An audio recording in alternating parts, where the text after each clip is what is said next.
Хөөхд өсвөр үе залуучуудын аз жаргал төв. Хөөхд өсвөр үе залуучуудын санаачлаг аймгийн засаг дарга бөгөөд хүүхдийн төлөө зөвлөлийн дарга Бадамсрангийн дэмжлэгээр 2017 онд аз жаргал төв үүд хаалгааны тасралтгүй үйл ажиллагаа явуулж байна. Тус төв хөөхд өсвөр үе залуучуудад эрүүл мэндийн мэдлэг боловсрол олгох, эрүүл зан үйлийг хэвшүүлэх, бэлгийн замын халдвар төвчнөөс урьдчилан сэргийлэх зорилготой зөвлөгөө мэдээллийн цог зүйлчилгээ үзүүлж байна. Аз жаргал төвийн сургалтанд 2017 онд 370 хүүхэд хамрагдаж байсан бол 2019 онд 2011 хүүхэд сургалт мэдээлэл авчээ. 2017 онд 540 хүүхэд аз жаргал төвөөр дамжуулан эрүүл мэндийн зөвлөгөө авч байсан бол 2019 онд 2160 хүүхэд зөвлөгөө авсан байна. Үзлэг шинжилгээнд 2017 онд 254 хүүхэд хамрагдаж байсан бол 2019 онд 1094 хүүхдэд энэ төрлийн үйлчилгээ үзүүлжээ. Нөлөөллийн үйл ажиллагаанд 155 хүүхэд хамрагдаж байсан бол 2019 онд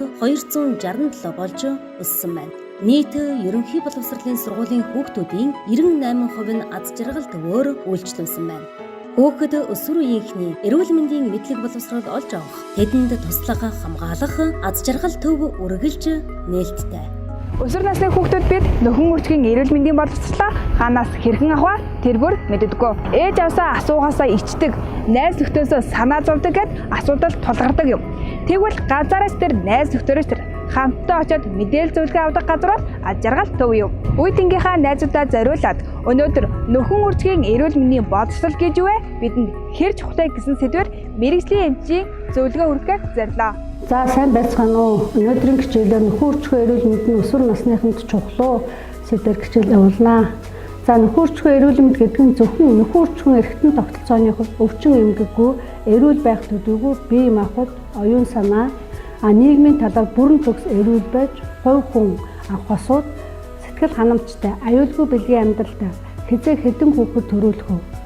Өсгөх энэ асуудлаас чөлөөтэй шийдвэрлэх боломжтой байхыг л хэлнэ. За өсвөр үеийнхэн гэж хэнийг хэлэх вэ гэхээр Дэлхийн эрүүл мэндийн байгууллагаас 10-аас 19 насныхныг өсвөр насныхан гэж нэрлэдэг. Энэ өсвөр насныхны онцлог бол бие махбод бол маш эрчимтэй өсөж, биеийн хөгжүүлэлт гүйцэж эхэлдэг. Хэдийгээр одоо гүйцэж хөгжиж гэсэн яг насан турш хүнийхтэй хараахан хүрээгүй байгаа гэж тодорхойлдог. Тэгээ мөн энэ үед бол одоо бэлгийн булчирхай үйл ажиллагаа идэвхжиж, бэлгийн бойжил явагдаж эхэлнэ. Бэлгийн бойжил явагдсанаар одоо нөхөн үржихгүй чадвартай болно. Улмаар одоо энэ маань жирэмслэх чадвартай болж байна гэж одоо үздэг. Үр удмаа үлдэх, нөхөн үржих, жирэмслүүлэх, ураг тээж, хүүхэд төрүүлэх үүрэг гүйцэтгэв. Өшөө бэлгийн даавар ялгаруулах. Энэ бэлгийн даавар эрэгтэй эмэгтэй бэлгийн даавар гэдэг маань эрэгтэй хүмүүсийн хүйсийн ялгааг илэрхийлэх, биеийн хөгжлийн төрхийг илэрхийлэх, бэлгийн үйл ажиллагааг хангах ийм үүрэгтэй. Өшөө эцэст нь бэлгийн таашаал өгөх эрэгтэй эмэгтэй хүмүүсийн хоорондын харьцаагаар бэлгийн таашаалыг харилцан биендээ ийм үндсэн үүргээр адилхан байдаг. Харин бүтцээрээ бол ялгаатай. За ингээд эрэгтэй эмэгтэй хүний бэлэг эрхтний бүтцийн талаар яриа. За энэ нөхөн үржихийн эрхтнийг бол ерөнхийд бас бэлэг эрхтэн гэж нэрлэх явдал байдаг. Тэгээд хүний нүдэнд ил харагдаж байгаагаар нь бол гадна бэлэг эрхтэн, хүний нүдэнд харагдахгүй талд дээр одоо таацны хөндийг байрлаж байгаа эрхтнийг нь бол дотор бэлэг эрхтэн гэж хуваан үздэг. Эрэгтэй хүний бэлэг эрхтэн буюу үүнийхээ одоо гадна талд хүний нүдэнд харагдах бэлэг эрхтэн нь шодой гэж ярина. За одоо шодойн толгоон хэсгийн маань гол хэсэгт нь одоо жижиг сүв байдаг. Тэр юм шээсний сүв гэж нэрлэнэ. Одоо шодой гэдэг эрхтэн маань өөрөө тийм хөвсгөр, маш их судсаар баялаг юм эрхтэн. Гол нь одоо бэлгийн үйл ажиллагаанд оролцогч юм эрхтэн. За дараа нь шодойгийн маань гадна талаар арьсан бүрхүүл хочиж байдаг. Энэ арьсан яг тэр толгоогоо хочиж байдаг тэр хэсгийг шамраг арьс гэж нэрлэдэг. За дараагийн нэг гадна эрхтэн хуухнаг гэж байна. Хуухнаг маань одоо хүний биеийн арьсыг одоо үл мэдэг бордоо, өчгөрдөө, сунах агших байдалтай тийм уут маягийн эрхтэн байдаг. За дотор бэлэг эрхтэнд нь бол эрхтэн үнд шээс дамжуулах сувг гэж байна. Тэгээд төмсөг. За төмсөг маань одоо нэг хуухнаг гэж ярьсан гадна бэлэг эрхтэнд яригдсан таны дотор маань хоёр хос бөмбөлөх хэлбэртэй тийм эрхтэн. Энэ маань одоо эр бэлгийн хэсгийг агуулж байдаг. Эр бэлгийн хэсгийг боловсруулж байдаг. Тэгээд энэ хоёр хос төмсгний маань одоо дотны арга хэсэгт нь жижигхэн одоо булчирхай наалтах маягтай байрлаж байдаг. Энэ маань одоо эр бэлгийн эсгийг боловсруулах нөөцөж дамжуулж байдаг эр булчирхай төмсгөний булчирхай гэж байдаг. Дайвар гэж ярьдаг бас. За өшөө нөгөө дотор эрэхтэнд бол түрүү булчирхай гэж ярьдаг. Одоо хүмүүс бас зарим нэг юм манжин булчирхай гэж ярьдаг. Энэ маань бас одоо нөгөө ихтэй хүний үрийн шингийг эр бэлгийн эсгийг одоо тэжээх үрийн шингэн үүсгэд оролцох тийм үүрэгтэй булчирхайлаг эрэхтэн байна. За дараагийн нэг эрэхтнүүд үрийн цолцсон. Энэ мөн одоо түрүү булчирхайтай ойролцоо мөн шүүрл ялгаруулж эр бэлгийн эсгийг одоо амьдрах нөхцөлийг бий болгох, эр эсийг тэжээх мөн орчныг бий болгох үүрэгтэй ийм эрэхтнүүд байдаг. За эмэгтэй хүний мөн эрэхтэн ялгаагүй гадна харагдаж байгаагаар нь гадна татна гэж боддог. За эмэгтэй гадна бэлэг эрэхтэнд бол хамгийн нэгдүгээр нь бэлгийн их баг уруул гэж байдаг. Хоёр гуйны хооронд завсар урдталтаа лумдаг аснаас арагшаага гошног хүртлэх тийм жоохон өөхлөг давхархтай арьсан гуйнаас эрэхтэн гадна дотно их баг уруул гэж байна. За тэгээд мөн баг уруулын маань дотор талд нь одоо өтрээний үүдвч гэсэн эрэхтэн байна. Энэ үүдвч маань одоо маш нэмхэн хальсаар одоо хучигдсан байдаг. Энэ хучигдсан хальсан эрэхтнийг маань юу гэдэг вэ? Онгой хальс гэж ярьдаг. Онгой хальс маань бүтцийн үед маш нэмэгэн хальслаг эрэхтэн. Тэгээд хүний биеийн онцлогоос шалтгаалаад онгой хальс маань зарим нь жижигхэн олон тооны жижиг сүр нөхтэй байх. Зарим нь одоо огт нөхгүй ганц жижиг өтөр том өтөр нөхтэй байх янз янз байдаг. Цөөн тохиолдолд одоо төрөлхийн битүү байх тохиолдол байдаг. За дараагийн нэг эрэхтэн бол шээсний сүв байдаг. За шээсний сүв маань саяын өтрээний маань дээхэн талд байдаг. За хамгийн ард доод хэсэгт нь бол одоо өтгөн гараа гошног гэсэн. За ингээд энэ эрэхтнүүдийг маань одоо гадна бэлэг эрэхтэн гэдэг. За дотн бэлэг эрэхтэн гэдэгт нь бол одоо өтрийн үүдвчээс цаашаа үргэлжлэх цаграг булчин бүхий эрэхтэн одоо өтрээ гэж хэлдэг. Энэ өтрээ маань одоо гол нь одоо бэлгийн үйл ажиллагаа хийхэд одоо оролцдог эрэхтэн. Мөн хүүхэд гарахтаа мөн энэ эрэхтэн дамжиж гардаг. Нэлээд булчинглаг эрэхтэн байна. За дараагийн нэг дотор эрэхтэн бол одоо умай буюу хүмүүсийн хэлдэг сав гэж ярьдаг. Энэ маань хүүхэд бүрэлдэхүүн тогтох гэр нь болж өгдөг. Хүүхэд бүрэлдэхүүн тогтоод өсөж томж борж одоо нэг ураг байснаа хүүхэд боллоо томрох энэ процесст одоо умаа маань булчинглаг эрэхтэн учраас маш их том сунамтгай тийм эрэхтэн. За дараа нь энэ умаа маань ер нь зүгээр амьдрал дээр хэлэхэд бол доошоо харсан альва юм сав суулганы ёроол нь доороо байдаг бол умаа гэдэг эрэхтний маань ёроол нь бол дээд талдаа байдаг. Тэгээд дээд талдаа байдаг уруугаа харсан сав маягтай хэлбэртэй. Тэгээд умааны маань ёроолны хоёр талаас нь эвэр мэд хоёр тийм гуурсан эрэхтэн байдаг. Үүнийг үр дамжуулах гуурсан хоолой гэж нэрлэнэ. За энэ үр дамжуулах гуурсан хоолой маань өөрөө тийм өргөн холбоос нь бэхлэгдсэн. Тэгээд тэнд доод талдаа бол жижиг хоёр өндгөвч гэдгийг одоо мөн байршуулсан байдаг. Энэ өндгөвч гэдэг эрэхтэн маш жижигхэн. Тэгээд энэ маань эмэгтэй хүний өндгөн эсийг боловсруулдаг. Эмэгтэй хүний өндгөөс сардаа нэг удаа боловсрч гардаг бол эрэгтэй хүний дээр бэлгийн эсвэл нэг удаагийн бэлгийн харьцаанууд бол хэдэн 100-аараа 400-500 мянгаараа шууд гарч идэг бол эмэгтэй хүний өндгөө эсвэл сардаа нэг л удаа боловсрч гарч идэг ийм ялгаатай. За дараагийн нэмийг ярих юм бол сарын тэмдгийн мөчлөгийн талаар товч мэдээлэл өгье.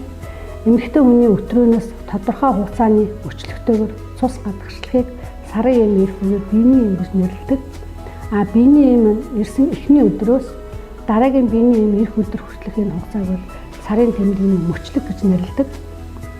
За мөчлөг нь бол эмэгтэй хүн бүхэнд харилцан адилгүй хугацаатай байдаг. Гэхдээ ерөнхийдөө хэвийн одоо хэмжээ нь бол одоо ойролцоогоор 21-аас 35 хоног. Сарын эмнийхөө мөчлөгөө тогтоохын тулд хувь хүмүүс бол сар тутамд өгдөг тэмдэглэгээ 4-өөс 6 сар орчим хөтлөж файнал календар хөтлөж одоо тэмдэглэж байх хэрэгтэй юм аа. За сарын эм хэдэн наснаас ирдэг вэ? Хэд хоног үргэлжилдэг вэ гэдэгтээ сарын эм бол анх ирсэн нас нь бол хүн бүрт харилцан адилгүй. Ихэвчлэн 10-аас 16 наснд ирэхийг бол хэвийн үзэгдэл гэж үздэг. Харин биеийн эм бол энэ нэг эрэлтэндээ үргэлжлэх хугацаа нь 3-аас 7 хоногийг бас хэвийн гэж үзнэ. Гэхдээ биений эмний үргэлжлэх хугацаа мөчлөг гэдэг бол бас зарим нэгэн хүмүүс одоо өөрчлөгдөх явдал байдаг. Энэ нь тухайн хүний биеийн онцлог, амьдралын хөвшил, хоол унд, сэтгэл санааны байдалтай холбоотой энэ хоног маань бас заримдаа наашлах, заримдаа ухарч ирэх тохиолдол ажиглагддаг. Харин бүр ингээд саатаад 3 сар ихтэй хугацаа болсон тохиолдолд бол одоо мэрэгжлийн эмчд үзүүл зөвлөгөө авах зүйтэй.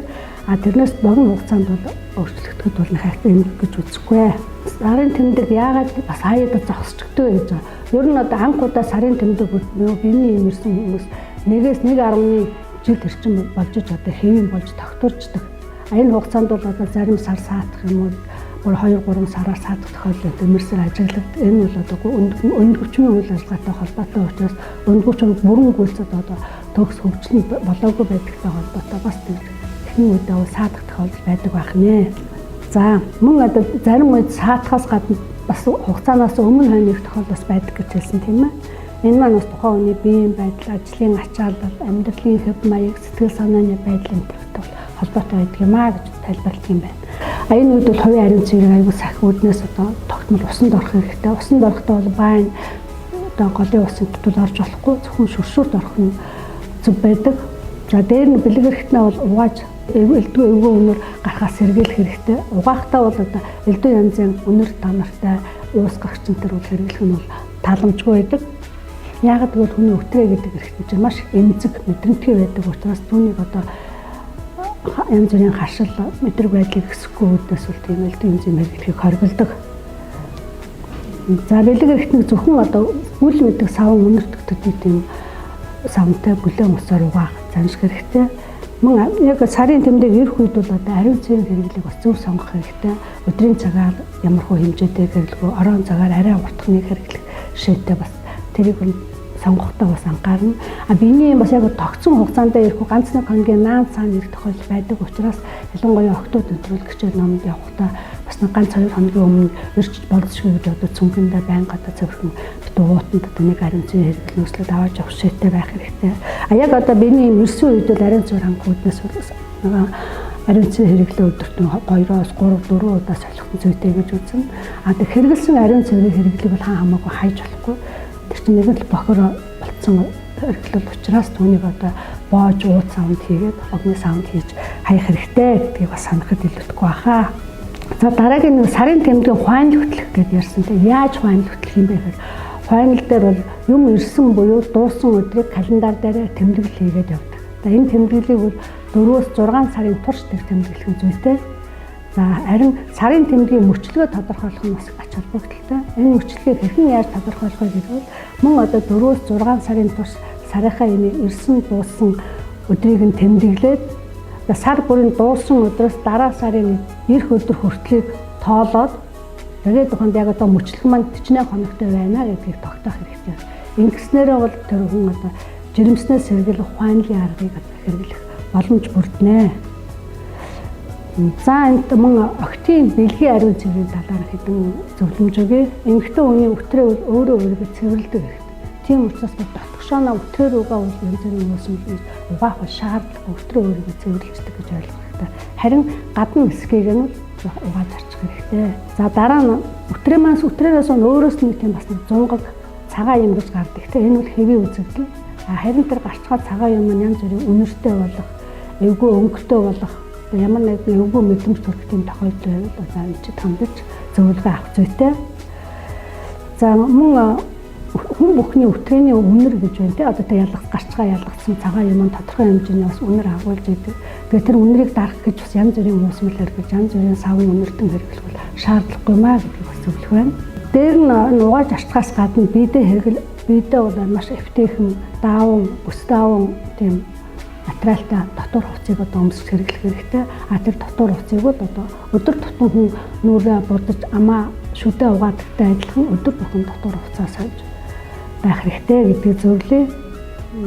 За харин бэлэг эрхтэн дээр ямар нэгэн одоо өөр мэддэг шарх шалбархаа гарах, янз бүрийн юм ургах, хорсох иймэрхүү мэдрэмж төрөл эмчид тандах зүйтэй.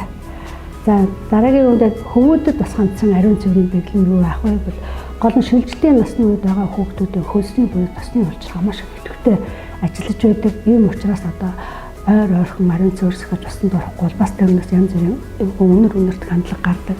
Тийм учраас ойрхон усанд орох. Тэгээд дотор хувцас солих, дотор хувцас сонгохдоо болдвол нялан тийм хөлс гадагшлуулахгүй хувцас биш одоо даавн, бүс даавн тийм оймс бүрсгийг одоо хэрэглэх зүйтэй. Зөв нэг анхаарах юм бол бас эрэгтэй хүүхдүүдийн шодоо гэж ярьсан тийм ээ. Шодоо маань өөрөө арьсаар хучигддаг. Тэгвэл тэр арьсаар хучигдсан завсар нь бол одоо тодорхой хэмжээний бэлэг эрхтний чинь талбарт маш хэмжээний шүүрэл ялгаруулдаг бэлчирхааны байдаг учраас шүүрэл ялгарна. Өшөө бас шээсний дараа шээсний үлдэгдэл энэ нэтер хоримтлалтай угаахгүй уцнаас бол бас тодорхой хэмжээний бэлэг эрхтнийг эмгэг үүсгэх халдвартай босч гэсэн бас тодорхой хэмжээний өрөвсүүлэх загтмал завир өгдөг. Тийм учраас мөн эмэгтэй хүний мэдэн найдал бэлэг эрхтнийг бол усан дорох тоолондоо тэрхийнхээ арьсыг аргаш нэргүүлээд одоо бүлээн усаар угааж занших хэрэгтэй. За дараагийн нэг хэлэх юм бол төмсгөө ус бас шалгаж авах хэрэгтэй гэж зөвлөдөг. Төмсг гэдэг нь маш их одоо чухал бөгөөд эмзэг эрхтэн янз бүрийн гэмтэл авахаас сэргийлэх мөн одоо янз бүрийн үүсгэл бий болохоос сэргийлэх хэрэгтэй. Тийм учраас бүхэн өсвөр насны хүүхдүүд өсвөр наснаас эхлээд төмсг одоо бүрэн хөгжөөд ирсэн үеэсээ эхлээд төмсгөө одоо мэдэрч байх хэрэгтэй. Бага насны хүүхдүүд нь бол эцэг нь одоо төмсгийн хөгжилд нас анхаарч бас одоо шалгаж авах хэрэгтэй гэдэг зөвлөх байна. Харин одоо шээснээс үеэс буюу одоо ямар нэггүй үнэртэй дээрх ялах цэнтэй гарах тохиолдол байвал одоо яаралтай эмчид хандах зүйтэй хэн нэгнээс одоо дураараа зөвлөгөө авч элдв янз эмтэрэ хэрэглэх нь бол таны эрүүл мэнд тор хүршигтэй гэдгийг анхаарах хэрэгтэй. За ингээд эрүүл мэндийг хамгаалах мэдлэгтэй байж бэлэг эрхтний өрөөсөл гэмтэл бэлгийн замын халдварт өвчин бүр их цаашлуудаа хөвчнөөс сэргийлэхэд одоо энэхүү мэдээлэл одоо тус болох байхаа гэж бодож байна. Ингээд хамгийн сүүлд хэрэглэхэд одоо бэлгэвч гэдэг төрлийн талаар бас товчхон хэлэхэд илүүдэхгүй баг. Эрэгтэй бэлгэвч мөн эрэгтэй эмэгтэй бэлгэвч гэж байдаг. Аль аль жирэмстэй хамгаалахаас гадна мөн бэлгийн замын халдварт өвчин хүний дархал хомсдолын вирус болон дох өвчнөөс хамгаалах хэрэглэл юм аа. За хэрэглэх зарчим бол бэлгэвчийг зөвхөн хүн бүхэн бараг мэдэндээ зөвхөн нэг удаа л хэрэглэнэ тийм ээ. Тэгээ хэрэглэсэн бэлгэвчээ яах ёстой вэ? Мөн одоо боогоо дууд савнд хийгээд хогийн савнд хийх ёстой. Хамаагүй хайж болохгүй. За тэгээд мөн бэлгэвчээ хэрэглэх бас тодорхой хэмжээний бас нэг дүрм жамтай байдаг. Тэгтээ бэлгэвч маань хүнсний зүйлтэй адилхан бас цаг хугацаатай байдаг. Хугацаанд дууссан байвал чанар нь алдагдаад амархан урагдсанаараа одоо нэг хамгаалах чадвараа алдах үүргээ хүсэж чадахгүй болох аюултай гэдгийг анхаарах хэрэгтэй. За өнөөдрийн хичээлээр нөхөрчхөө эрүүл мэндийн өсвөр насныхын чухлуу гэсэн сэдвийг хөндлөө. Энэ хичээлтэй холбоотойгоор асуулт авлах мөн өөрт ямар нэгэн одоо нөхөрчхөө эрүүл мэндтэй холбоотой тулгамдсан асуудал байвал энэ аз жаргал төвийн ажиллаж буй зөвлөх эмчтэй мөн цаашлбал одоо өсвөр онцлогын эмчилгээний төвийн сайн дурын зөвлөгөө шинжилгээний төвийн энэ хэрэгжүүлэлтэнд очиж одоо элен далдангаа өөрт байгаа бэрхшээлтэй тулгамдсан асуудлаа шийдвэрлэхэд одоо тусламж авчих боломжтой. Хамгийн гол нь хүүхдүүд одоо өсвөр насны хүүхдүүд ичих, эмээх, айх энэ насаа болоод одоо өөртөө байгаа тулгамдсан асуудал шийдэж чадахгүй яваад байдаг. Тэгэхээр одоо ямар ч асуудал тулгарсан одоо бид одоо та нарт одоо элен далангууд туслаж байх болноо.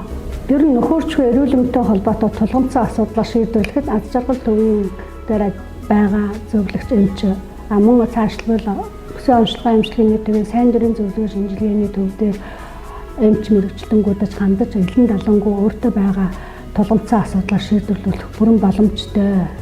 Хүн одоо өөрийнхөө эрүүл мэндийн төлөө ичих, эмээх, санаа зовхон бол ерөөсөө байхгүй. Эрүүл мэнд зөвхөн өөрөөс чинь шалтгаална эрүүл мэнд. Эрүүл ажил бид нэр ирээдүйдээ аз жаргалтай сайн сайхан амьдрнаа гэдгийг хүн бүхэн ойлгох хэрэгтэй гэж зөвлөх байна.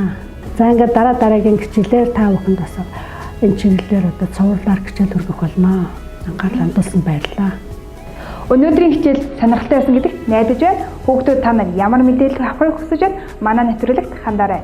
Дараагийн дугаар хүртэл түр. Баяртай.